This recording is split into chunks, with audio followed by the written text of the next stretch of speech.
प्रभु कृपा से आज ऋतुओं का राजा बसंत पंचमी का ये शुभ अवसर है। आज के दिन पंचमी लगती है, इसको पंचमी बोलते हैं। देसी भाषा में पंचमी लगी। किसकी लगी? बोले वसंत की पंचमी लगी। सर्दी में, पतझड़ में शुष्कता और शीतलता, ठंडक, एक बेरौनकी लोगों के चित्त में भी आ जाती है और फिर प्रकृति करवट लेती है। भारतवर्ष का ये एक अनूठा प्रकृति का सिस्टम है कि हमारे पास 6 ऋतुएं हैं और फिर ये ऋतु जब बदलती है और आती है बसंत, ये सांकेतिक होता है कि अब बाहर प्रकृति बदलेगी, अब नए पत्ते आएंगे, नए फूल खिलेंगे और सब और बाहर आ जाती है। ये शुरुआत हो जाती है। समय के साथ ये जैसे बाहर परिवर्तन प्रकृति में आता है, ऐसा ही परिवर्तन हमारे मन में भी आता है। जब हमारे मन में दुख हो, शोक हो, अज्ञान हो, अविद्या हो, तो ये शीतकालीन समय हो गया, पोह हो गया, माघ हो गया, ठंडक का समय हो गया, तकलीफ का समय हो गया। वही बारिश जो आपको गर्मियों में बड़ी प्यारी लगती है, वही सर्दी में हो जाए तो वो थोड़ा कठोर, ठंडक और कठोर हो जाती, तकलीफ थोड़ी सी और बढ़ जाती। और वसंत सबको प्रिय है, खिलता है, प्रकृति जैसे खिलती है ऐसे हमारा मन जो है सो भी खिल जाना चाहिए। इसलिए एक बहार बाहर की है, एक बहार भीतर की है, एक पतझड़ बाहर की है, एक पतझड़ भीतर की है। अब सवाल यह है, बाहर तो प्रकृति ने करवट ले ली और जा रही है शीत और जा रही है वो ठंडक, और बाहर जो है बसंत जो है सो उसका आगमन जो है वो शुरू हो जाता है। पर गुरु नानक साहब ने प्रश्न उठाया कि क्या आपके मन में भी बहार आई? क्योंकि आपके मन की जो पतझड़ है वो है अज्ञान के कारण, वो है ईश्वर से दूरी के कारण, वो है अपने स्वरूप का बोध न होने के कारण, वो है संसार को सत्य मानने के कारण, वो है इस शरीर को मैं मानने के कारण, वो है इस संसार की वस्तुओं को प्रिय और हमेशा बना रहने वाला हो ऐसा मानने के कारण। और यही हमारे दुख का कारण हो जाता है। बाह्य प्रकृति की सब वस्तुओं का दर्शन ज्ञानी भी करता है और अज्ञानी भी करता है। दोनों के देखने में फर्क क्या है? जैसे आपको दिखते हैं खिले हुए फूल, वैसे ज्ञानी को दिखते हैं। तो अज्ञानी और ज्ञानी दोनों के देखने में कुछ भेद होता है या नहीं होता? तो इसका उत्तर यह है कि बहुत बड़ा फर्क होता है। जब आप एक अज्ञान वृत्ति वाला, अंतःकरण वाला जब संसार देखता है तो संसार की चमक हो, फूल हो, रंग हो, खुशी उसको महसूस होती है और फिर मन ही मन वो सोचता है ये खुशी हमेशा बनी रहे।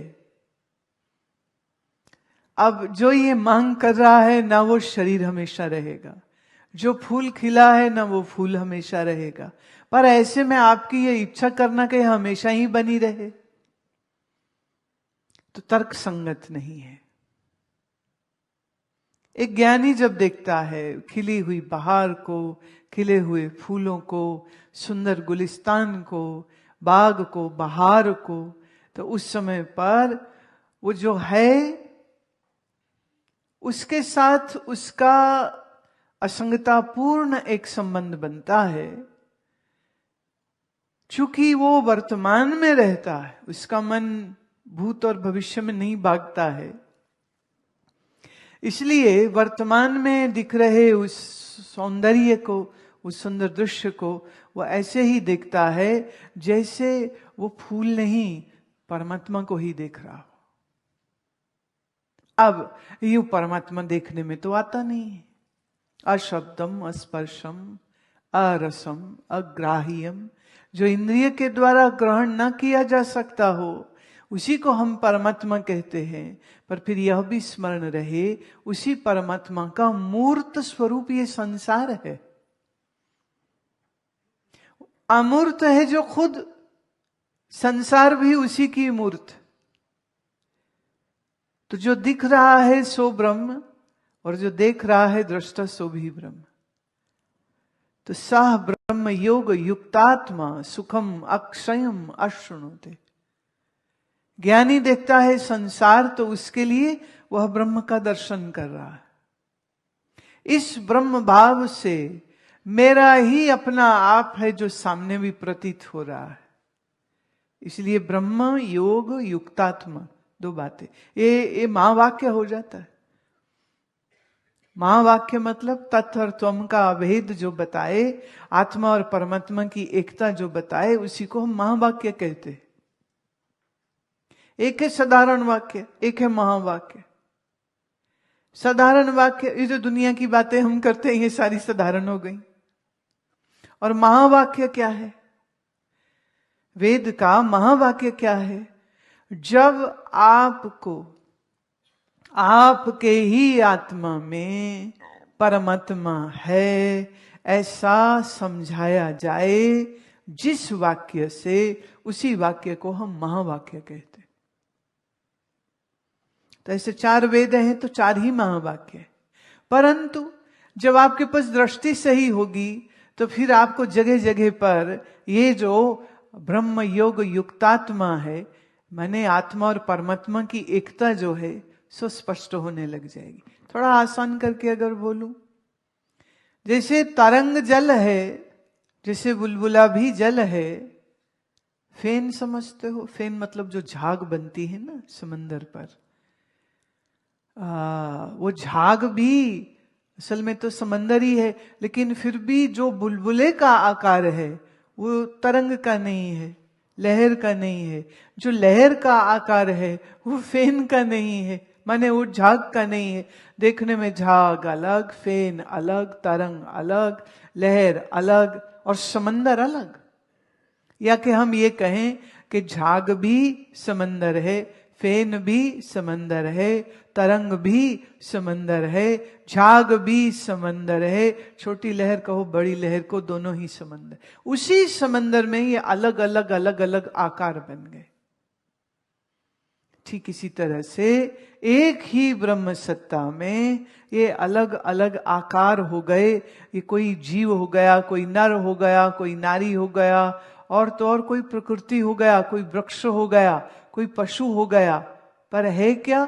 जैसे सब जल के आकार जल ही हैं, ऐसे सब जो आपको आकार दिखते हैं, चाहे तुम्हारा शरीर हो, चाहे दूसरों का शरीर हो, चाहे आकाश के बादल हों, चांद तारे हों, चाहे ये जमीन पर लगे अनेकों अनेक प्रकार के वृक्ष हो, पौधे हो, फल हो, फूल हो, घास हो, उड़ने वाले मच्छर हो, मक्खी हो, जो भी कुछ तुमको प्रतीत होता है, जो भी कुछ तुमको दिखाई देता है, यह परमात्मा ही है,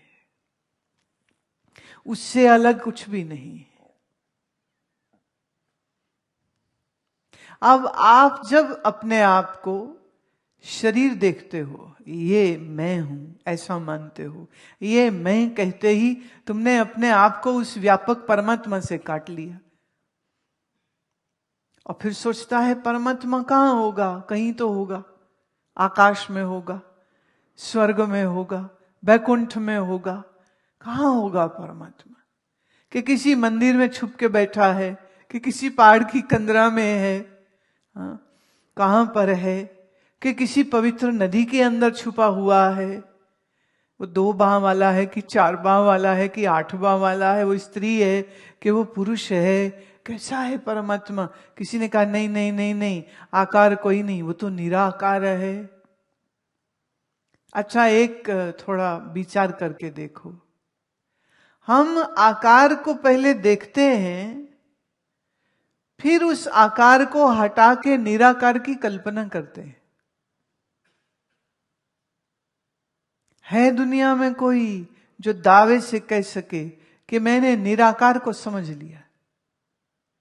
क्योंकि हमारा मन सिर्फ आकार को समझता है, आपका मन निराकार को बिल्कुल भी नहीं समझता। जो आंख से दिख जाए, जो कान से सुन जाए, हाँ, जो नाक से सुंघाई दे जाए, जिसको जीभ से तुम चख लो, जिसको हाथों से तुम छू लो, आपका मन सिर्फ उतनी ही चीज को समझता है। हाँ, अब आपको मैं कहूं कि एक ऐसी चीज देखो जो दिखेगी नहीं, एक ऐसी चीज सूंघो, लगाओ जोर, पर तुम्हारे सूंघने में नहीं आएगी, वो खुशबू नहीं है। मैं आपको कहूं सुनो उस शब्द को जो शब्द नहीं है, मैं आपको कहूं छुओ उसको जो छूने में नहीं कभी आएगा, तो आप कहोगे क्या बेकार की बात कर रहे। बहुत से जो इष्ट उपासना वाले भक्ति मार्ग के लोग हैं, वो यही कहते देखो हमको हमारा कृष्ण भगवान दिखता है, हम उसका श्रृंगार करते, हम उसको हार पहनाते, हम उसको भोग लगाते, हम उसके आंख से दर्शन करते, ये हुआ भगवत दर्शन। ये निराकार क्या बकवास लगाया, जो दिखे नहीं, जो छूने में ना आए, जिसकी कोई आवाज भी ना हो, जिसकी कोई गंध भी ना हो, जिसमें कोई रस भी ना हो, मतलब ऐसी कोई चीज नहीं होती, बिल्कुल बकवास बात।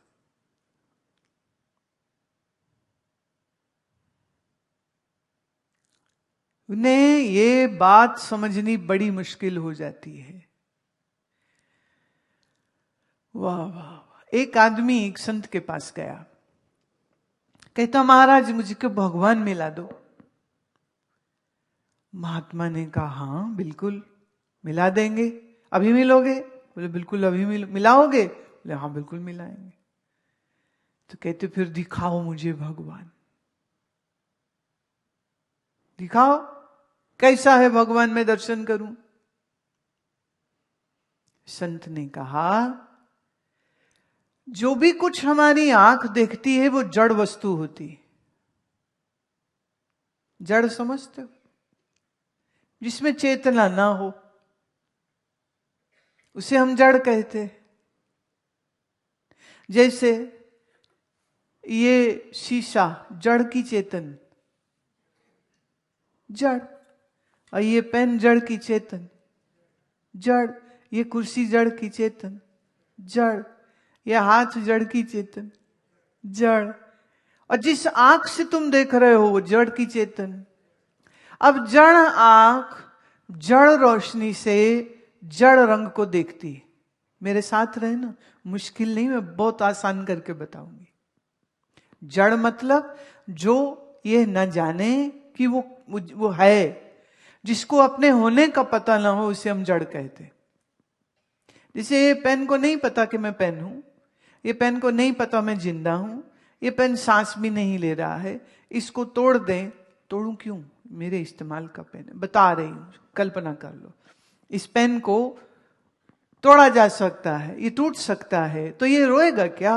नहीं, क्योंकि ये अपने होने को जानता ही नहीं, तो अपने मिटने को भी नहीं जानेगा। तो जड़ किसको कहेंगे?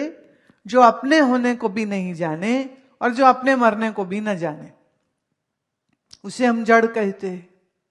तो हमारी आंख जड़ है कि चेतन? आंख भी जड़ है। जड़ आंख ने बाहर जड़ रूप को देखा, जड़ का जड़ से व्यवहार होगा। तो जड़ आंख ने जड़ रोशनी से जड़ रूप को देखा, तो परमात्मा क्या जड़ है जिसको आंखों से देख लोगे? जितने भी रूप हैं, रूप कहां से बने? पंच तत्वों से बने। तो अब पंच तत्व क्या है? पृथ्वी है, जल है, अग्नि है, वायु है, आकाश है। तो ये पंच तत्व जड़ है या चेतन? तो जो पांचों तत्व जड़ है, तो पांचों तत्व से जो भी कुछ बनेगा वो भी जड़ है। तो जड़ शरीर से जड़ रूप को देखते हैं, सब तो जड़ है। तो तुमको क्या लगता है कि परमात्मा भी जड़ है जिसको तुम आंखों से देख लोगे? आदमी कहता अच्छा ये तो बात सही है, परमात्मा जड़ थोड़ी हो सकता है। चलो आप आंख से नहीं दिखा सकते हो तो आप फिर परमात्मा को सुना दो, सुन लूं मैं उसको।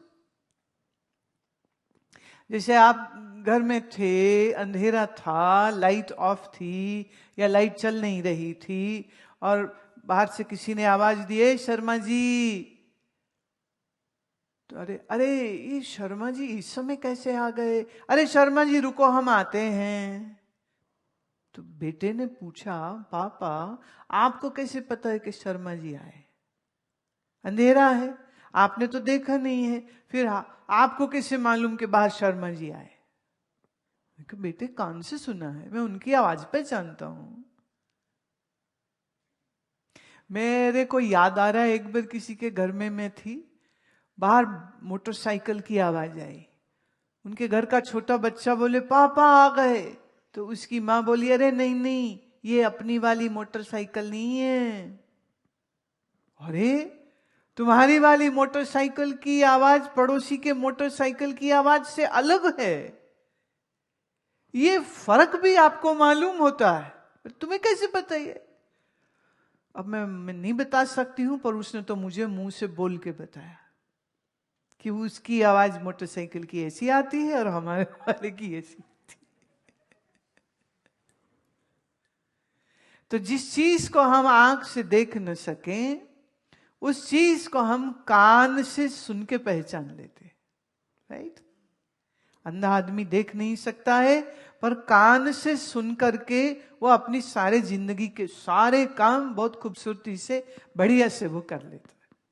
भक्त ने कहा ठीक है, अगर आप भगवान मुझे दिखा नहीं सकते हो तो फिर भगवान को सुना दो। अब शब्द को समझिए आप। शब्द की उत्पत्ति आकाश से होती, आकाश तत्व से शब्द होता है।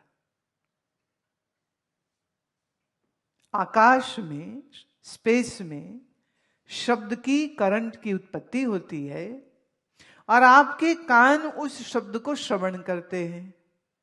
अब आपके कान जड़ की चेतन, बाहर आकाश जड़ की चेतन, तो फिर आकाश में उत्पन्न हुआ शब्द जड़ हुआ की चेतन। तो बोले भगवान कोई जड़ शब्द है जिसे तुम हम सुना दे हम तुमको? हद हो गई। पहले कहते थे दिखा नहीं सकते, फिर कह रहे हो सुना नहीं सकते हो। जाओ, मैं नहीं मानता तुम्हारा कोई भगवान होता भी है।